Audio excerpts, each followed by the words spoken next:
I gave my unemployed stepbrother a high-paying job and free money. In return, he harassed me for months and tried to get me fired, not knowing that was his last chance to be nice. Growing up, my stepbrother was the golden child, and I liked it that way. When my parents tore up my report card because I got a mix of A's and B's and threw a party for my stepbrother, Tyler, who got all C's, I was happy for him. And even when I got wailed on for being too quiet and ungrateful at the dinner table, while Tyler got double the amount of dessert for bringing his plate to the sink, I was happy for him, because I knew that in the long run, this would only benefit me. I also knew that it would eventually cause a rift between us. Of course, I was right about both those things. I graduated high school with all honors because of how hard my inferiority complex made me study, whilst Tyler flunked out junior year. I moved out the second I hit 18 and used my own money to pay for the apartment, whilst Tyler was literally in legal debt by 17. My parents actually stopped talking to me as soon as I moved out, and I reciprocated, never coming home for holidays. The only thing I did was send $200 in cash to Tyler every 2 months, just so he wouldn't be fully reliant on our parents. Other than that, we didn't talk. All I knew about him was that he had somehow gotten a job as a supervisor at a local McDonald's. Honestly, I liked it that way. I wanted none of my family to know how I was doing. I waited all the way until I graduated college and bought a nice car, condo, and had a steady job to see them again. I thought this would finally be the thing that showed them, but instead, I got a Thanksgiving that will forever be imprinted in my mind. I showed up in an old outfit from Old Navy and a fat check and job opportunity for Tyler. My stepdad was the one who opened the door. I almost gasped when I saw how much older he looked. Meanwhile, my mom's face was pumped with Botox. To my surprise, they actually welcomed me in, but I never let my guard down. And it wasn't until we all, stepbrother, stepdad, and mom, sat down in the living room that their mask of kindness fell apart. We started off with updating each other, and I found out Tyler had gotten fired from McDonald's after just a year and has been unemployed ever since. I saw him saying this as my chance to tell him about the job. Well, I started. I work at a bank and we're currently looking for— Oh, look at me! I get paid for using a calculator and wearing a suit, he interrupted. I stared at him blankly, while my parents were laughing their butts off. It had been almost 8 years since I last saw him. Surely he wasn't still a man-child, right? I brushed it off as some dumb joke and tried to continue, but every time I did, he'd start making funny faces or call me a desk monkey under his breath. I just sighed and, for the first time, I saw Tyler for what he was, a deadbeat loser. So I gave up on the job offer and instead just handed him the $15,000 check from my pocket. But instead of thanking me, or even just nodding in my direction, he went too far. Bet your dead daddy's real proud you turned out to be a money parasite, huh? My face dropped. I was instantly filled with so much anger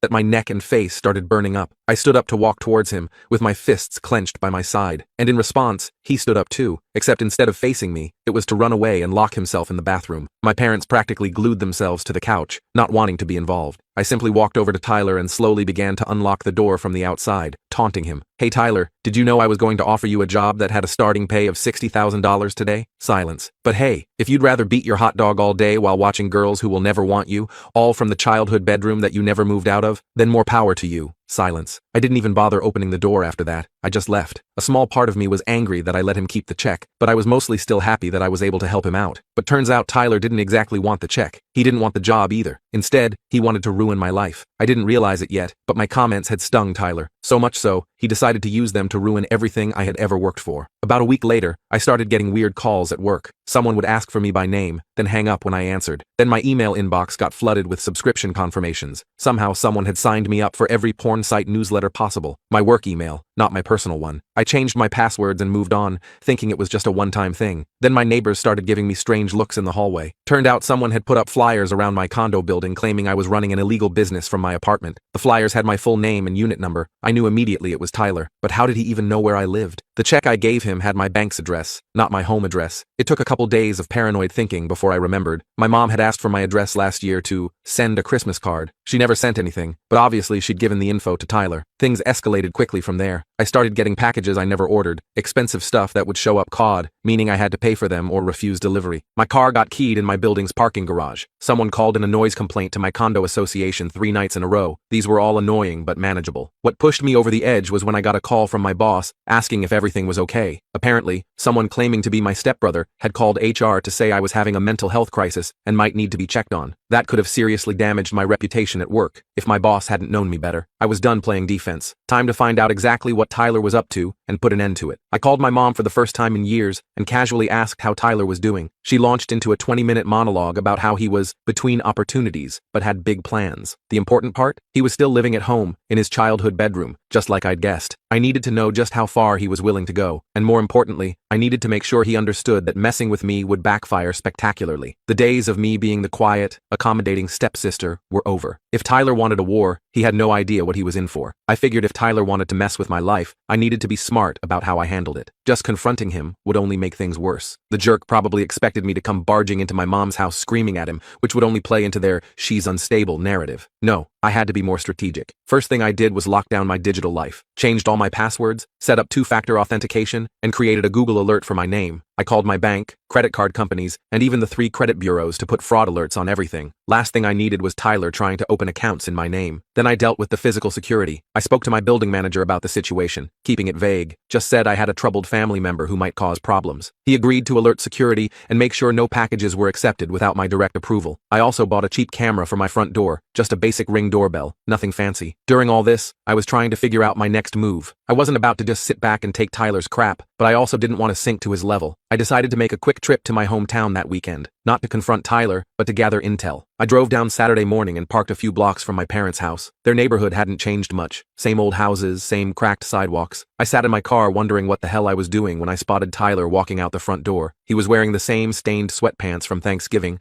but had added a grimy hoodie, real fashion icon. I slumped down in my seat as he walked past, not even glancing my way. He headed toward the convenience store at the corner. I decided to follow him, not too close, just enough to see what he was up to. He bought cigarettes and a case of cheap beer, then headed back toward the house. But he didn't go inside. Instead, he walked around to the side yard where there was this old shed. My parents never used that shed for anything except storing the lawnmower. But Tyler unlocked it and went inside, staying for about 20 minutes before coming out again and heading back to the house. Interesting. I waited until both my mom's and Tom's cars were gone the next day before I made my move. Sunday morning, they always went to the diner for breakfast, a tradition since I was a kid. I figured Tyler would either be asleep or glued to his video games. The shed was what I wanted to check out. The lock was cheap and easy to pick. Thank you, YouTube tutorials. Inside was, well, not what I expected. Tyler had set up a little office of sorts. There was a desk with an old laptop, a printer, and stacks of paper. On the wall were pictures of me, photos from my social media before I locked everything down, printouts of my work profile, even a map with my condo circled in red. It was like something out of a bad thriller movie. What really caught my attention was a notebook labeled Operation Payback. Real original Tyler. I flipped through it and found a detailed list of all the things he'd already done to mess with me, plus a bunch more he was planning. Some were childish, ordering pizzas to my place at 3 a.m. Others were more concerning. He had written down the names of several of my coworkers and notes about contacting them. I took photos of everything with my phone. This wasn't just annoying sibling rivalry. This was straight up harassment. I carefully put everything back exactly as I found it and slipped out, making sure to lock the shed behind me. On the drive home, I called my friend Barbara, who works in IT security. She's always been my go-to person for tech advice. I explained the situation without getting too deep into the family drama. This guy sounds like a total loser, was her assessment. But even losers can cause damage. You need to protect yourself. Barbara came over that evening and helped me set up better security on all my devices. She also had some ideas about how to track the source of any further digital harassment. We ordered takeout and spent the whole evening getting everything locked down. You know, Barbara said between bites of pad thai, you could just report him to the police for harassment. I shook my head. Not yet. I want to see what he does next. Playing with fire much? Barbara raised an eyebrow. Maybe I was, but something in me wanted to handle this myself. Plus, involving the police meant potentially having to deal with my parents, and I wasn't ready for that headache. The next couple of weeks were quiet, maybe too quiet. I checked my camera footage daily, but there was no sign of Tyler. No weird calls, no packages, nothing. I almost started to think he'd given up. Then I got a call from an unknown number while at work. Against my better judgment, I answered. Hello, is this Alexandra? A woman's voice asked. Yes, who's this? This is Karen from Credit Secure. We've detected some unusual activity on your accounts. It appears someone tried to open 3 credit cards in your name yesterday. My stomach dropped. I spent my lunch break dealing with the attempted identity theft. Thankfully, the fraud alerts I'd set up had prevented any actual damage, but it was clear Tyler was escalating. This wasn't just annoying anymore, it was potentially criminal. That evening, my phone buzzed with a text from a number I didn't recognize. Having credit problems? Maybe you should be more careful who you piss off. I didn't respond, just saved the number as evidence. But now I was genuinely angry. This had gone too far. The next day at work, I couldn't focus. My mind kept drifting to Tyler and his stupid revenge schemes. During my afternoon break, I decided to check my personal email, and there it was. An email from my mom with the subject line, "We need to talk about Tyler." I opened it with sweaty fingers. It was brief. Alexandra, I don't know what's going on between you and your stepbrother, but he's been acting strange since your visit. Could you please call me? Mom. At least she used stepbrother this time. Some things do change. I didn't call her, but I did formulate a plan. If Tyler wanted to play dirty, I could play dirty too, but smarter. First step, I called the McDonald's where he used to work and asked to speak to the manager. I introduced myself as a potential employer doing a reference check on Tyler. The The manager, a guy named Richard, laughed. Reference? For Tyler? Lady,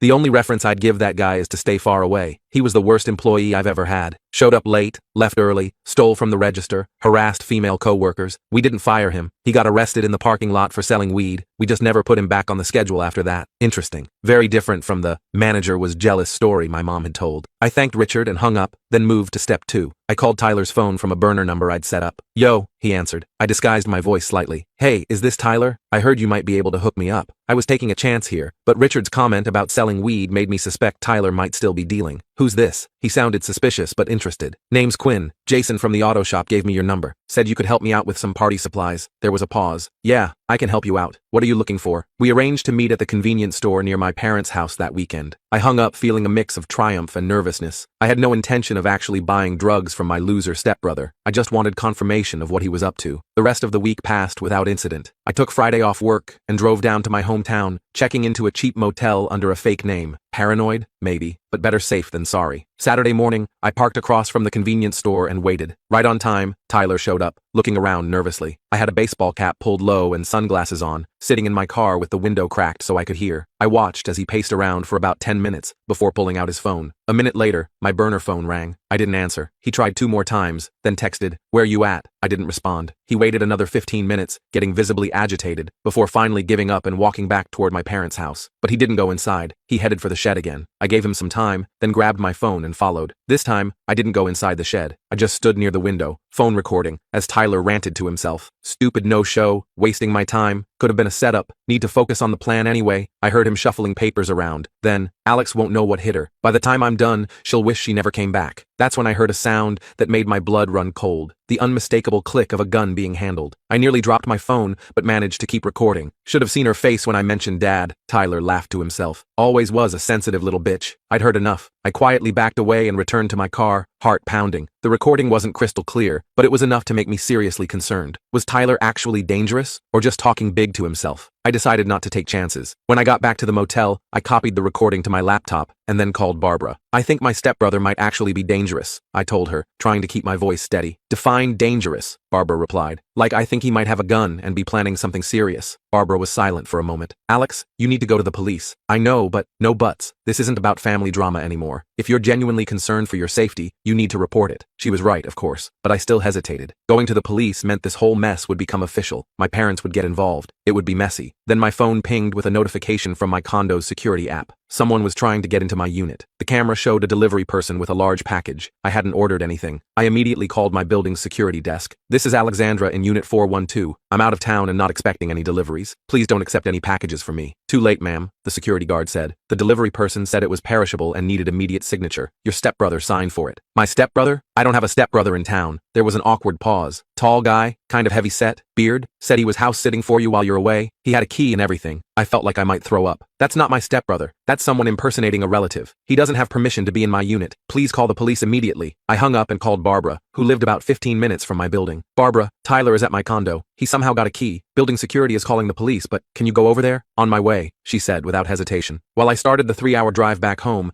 Barbara kept me updated via text. The police had arrived, but Tyler was already gone. The perishable delivery turned out to be a box of rotting fish that he'd left on my kitchen counter. Classic Tyler. Childish and disgusting. The police took a report, but said there wasn't much they could do since nothing was stolen, and the damage was minimal. They advised me to change my locks and file for a restraining order. By the time I got home, Barbara had already called a locksmith who was just finishing up. My apartment reeked of fish, despite Barbara's efforts to clean up. I was exhausted, angry, and scared, but mostly, I was done with being Tyler's punching bag. I need to end this, I told Barbara, as we sat on my balcony to escape the smell. Not just stop him, but make sure he can never pull this kind of crap again. What are you thinking? Barbara looked concerned. Something legal, I assured her, but effective. The next day was Sunday. I knew my parents would be at their usual diner breakfast, and Tyler would likely be sleeping in. Perfect timing for me to make some calls. First, I called a friend who worked at the DMV. I wasn't looking for anything illegal, just confirmation of some suspicions. Sure enough, Tyler's driver's license had been suspended 6 months ago for unpaid tickets and driving without insurance. Yet I'd seen him driving my mom's car just yesterday. Next, I called a college buddy who'd become a paralegal. She helped me understand exactly what constituted harassment and identity theft in our state, and what evidence I'd need for a restraining order. I had plenty. Then I called my boss. I explained the situation briefly and asked for Monday off to handle some family issues. He was understanding. Finally, I called my mom. She answered on the 3rd ring, sounding surprised to hear from me. Alexandra, is everything okay? Not really, Mom. We need to talk about Tyler. In person. Can I come over tomorrow morning? There was a long pause. I suppose that would be fine. Tom will be at work, but good. I'd rather talk to you alone first anyway. I'll be there at 10. I spent the rest of Sunday preparing. I organized all my evidence, the photos of Tyler's Operation Payback shed, the recordings, the credit fraud attempts, everything. I backed it all up to the cloud and made physical copies. If Tyler had taught me anything, it was to be thorough. Monday morning, I dressed carefully in a simple blouse and slacks, professional but not intimidating. I didn't want my mom to feel like I was coming in to attack her, even though part of me blamed her for enabling Tyler all these years. When I arrived, my mom looked nervous. She'd clearly made an effort. Her hair was done, and she was wearing a nicer outfit than her usual loungewear. The house was spotless too. It reminded me of how she used to frantically clean before my stepdad got home from work. Is Tyler here? I asked as I stepped inside. She shook her head. He went out early, said he had some business to take care of. Great. That could mean anything from selling drugs to vandalizing my car again. I'd parked a block away just in case. We sat in the living room, awkwardly perched on opposite ends of the couch. My mom kept fiddling with her wedding ring, a nervous habit she'd had for as long as I could remember. Mom, I need to show you something, I said, pulling out my folder of evidence. Tyler has been harassing me since Thanksgiving. It started with pranks, but has escalated to identity theft and breaking into my home. My mom's face went through a series of expressions: confusion, disbelief, defensiveness, and finally, a kind of resigned acknowledgement. He's been troubled, she said weakly. Ever since you came back, he feels like you're showing off, making him look bad. Mom, I gave him $15,000 and offered him a job. How is that making him look bad? She didn't have an answer for that. I showed her everything. The photos of Tyler's shed, screenshots of the credit card fraud attempts, the building security footage of him entering my condo. With each piece of evidence, she seemed to shrink a little more into the couch. I don't know what you expect me to do, she finally said in a small voice. I expect you to stop enabling him. He's not a child anymore, Mom. He's an adult making choices to hurt people, to hurt me, and I've had enough. I pulled out the last document, a restraining order application I'd filled out that morning. I'm filing this today. Tyler will be legally barred from contacting me or coming near my home or workplace. If he violates it, he'll be arrested. My mom started to cry. Not dramatic sobs, just quiet tears sliding down her face. He's my son, and I'm your daughter, I replied, surprised by how steady my voice was. But you've never protected me from him, so now I'm protecting myself. The front door slammed, making us both jump. Tyler stormed into the living room, face red with anger. What the hell are you doing here? He demanded, glaring at me. I stood up, keeping the coffee table between us. I'm talking to Mom about your little hobby of harassing me. Tyler looked at the papers spread across the table, then at our mom's tear-streaked face. Something seemed to snap in him. You think you can just come in here and turn her against me? After abandoning the family for years? You don't even know what we've been through. Tyler, calm down, my mom said, but her voice was so weak it was barely audible. No, I'm sick of her thinking she's better than everyone, coming back with her fancy job and her condo, looking down on us. I kept my voice level. I never looked down on you, Tyler. I tried to help you. Help me? He laughed bitterly. You left me here with them. He gestured toward our mom. Do you know what it's been like being the only one they could focus on? The only one they could criticize and control? You escaped, and I got double the pressure. That wasn't what I expected him to say. For a moment, I almost felt sorry for him. Almost. That doesn't justify what you've done, I said firmly. The harassment, the identity theft, breaking into my home. Tyler's face changed, a smirk replacing the anger. Prove it was me. I pointed to the evidence on the table. Already did. The smirk faltered. He looked down at the papers, then back at me. So what? You gonna call the cops on me now? If I have to. He took a step toward me, and I instinctively backed up. That's when I noticed the bulge in his jacket pocket. Was that the gun I'd heard him handling? My mom saw it too. Tyler, what's in your pocket? He ignored her, keeping his eyes on me. You always think you're so smart, don't you? Little Miss Perfect, with her perfect life. My life isn't perfect, Tyler. I just worked for what I have instead of trying to tear down others. Worked for it? He shouted, making both me and my mom flinch. You had every advantage. Dad always liked you better. Teachers always helped you more. Even when you left, you had it easier because no one expected anything from you. I was confused. Tom never liked me better. He barely tolerated me. I had always assumed Tom disliked me. He was cold, critical, and seemed annoyed by my very presence throughout my childhood. It never occurred to me that his attitude toward me might have changed after I left. Not Tom, Tyler spat. My dad, your stepdad. You weren't the one who had to live up to impossible standards. You weren't the one who got compared to his brilliant stepdaughter every single day after you left. Well, that was a plot twist I hadn't seen coming. I glanced at my mom, who was looking anywhere but at us. Is that true? I asked her. She sighed deeply. Tom changed after you left. He was proud of how independent you were. Started wondering why Tyler couldn't be more like that. I almost laughed at the irony. All those years I thought Tyler was the golden child, and apparently he'd been living in my shadow after I left. But that still didn't excuse his behavior. Tyler, I said carefully, noticing his hand drifting toward his pocket again. Whatever happened in the past, it doesn't justify what you're doing now. This needs to stop. Or what? He challenged. Or I'll file this restraining order today, and I'll press charges for identity theft and breaking and entering. That's serious jail time, Tyler. He pulled his hand out of his pocket, but instead of a gun, he was holding my mom's car keys. Good luck proving anything. I'm out of here. Tyler, wait, my mom called, but he was already heading for the door. I remembered what my DMV friend had told me. If you drive with a suspended license, that's another charge to add to the list. He froze, hand on the doorknob. What are you talking about? Your license was suspended 6 months ago. I checked. Tyler turned slowly, his face a mix of rage and disbelief. You checked on my license? What gives you the right? The same right you had to check my credit history, I guess, I replied calmly. Difference is, I didn't try to ruin your financial future. He looked at the keys in his hand, then at me, then at our mom. For a second, I thought he might throw the keys at me. Instead, he slammed them down on the entryway table and stormed out the front door on foot. My mom and I sat in silence for a long moment after he left. He needs help, I finally said. Professional help that you and Tom can't provide. She nodded slowly. I know, we've known for a while, but every time we suggest it, he threatens to leave, and I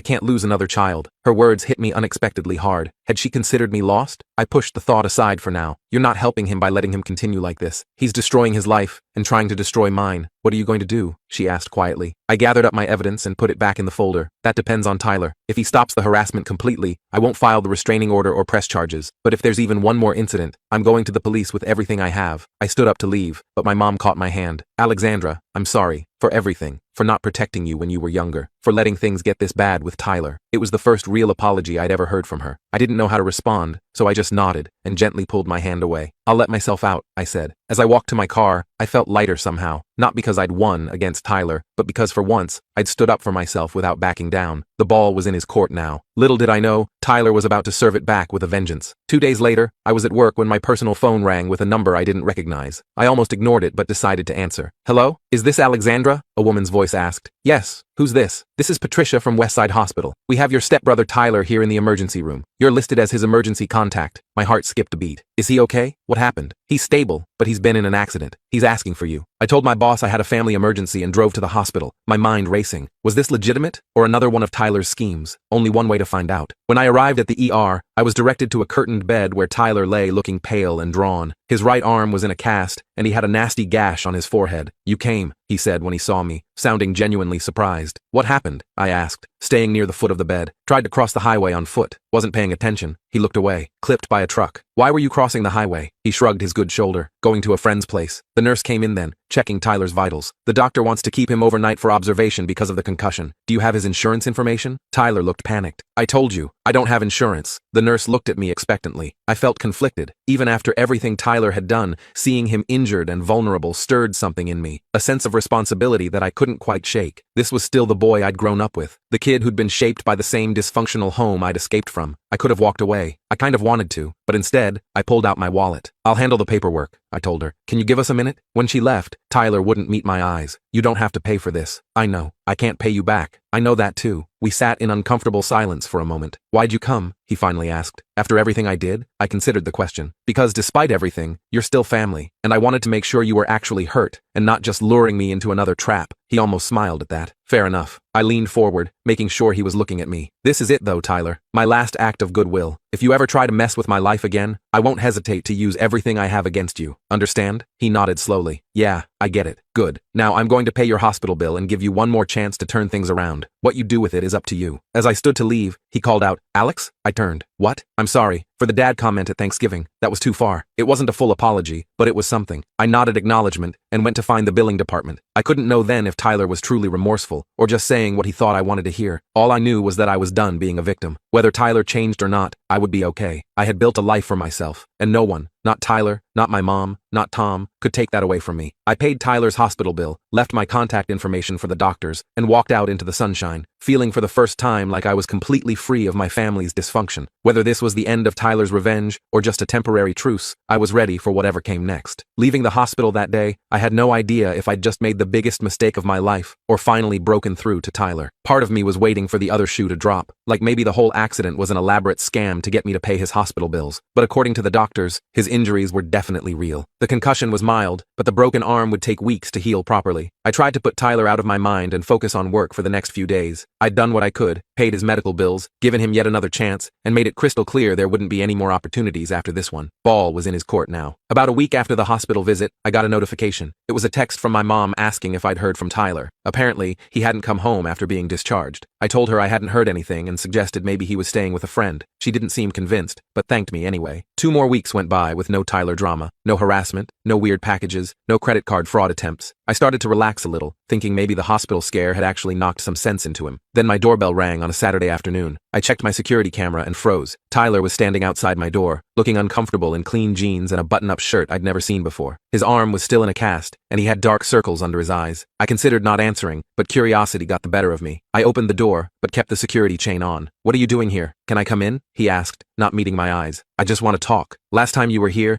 you left rotting fish on my counter." He winced. "Yeah, I know. I'm sorry about that. And everything else." I studied him for a moment. He looked terrible, thinner, tired, and weirdly nervous. Not the cocky jerk who'd been tormenting me for months. "5 minutes, I said, closing the door to undo the chain. "And I'm recording this conversation on my phone," I added as I let him in. Tyler nodded and followed me to the living room but didn't sit down. He just stood there awkwardly, fidgeting with the edge of his cast. "So?" I prompted after an uncomfortable silence. I wanted to tell you I won't be bothering you anymore. I got a job. Well, 2 jobs actually. Morning shift at a warehouse and evening shifts at a gas station. That was unexpected." "Okay, good for you. And I'm paying back Mom for all the money she's loaned me over the years, starting with the car insurance I let lapse." I raised an eyebrow. "What brought this on?" He shrugged. "The accident, I guess." And he hesitated. "I had to sleep in my car for a few nights after the hospital. Had some time to think." "Wait, you've been living in your car? Why?" "Tom changed the locks." Tyler's voice was flat. "Said I couldn't come back until I got my act together and stopped harassing his stepdaughter." I was genuinely shocked. Tom had actually stood up for me? After all these years? "Anyway," Tyler continued, "I just wanted to say I'm sorry. For real this time. The stuff I did was messed up. You didn't deserve it." I didn't know what to say. Part of me was suspicious this was just another manipulation tactic, but he seemed sincere. "Where are you staying now?" I asked. "Got a room in a house with some other guys. It's not great, but it's a place to sleep that isn't a Honda Civic." Despite everything, I felt a twinge of sympathy. "Do you need money?" He shook his head quickly.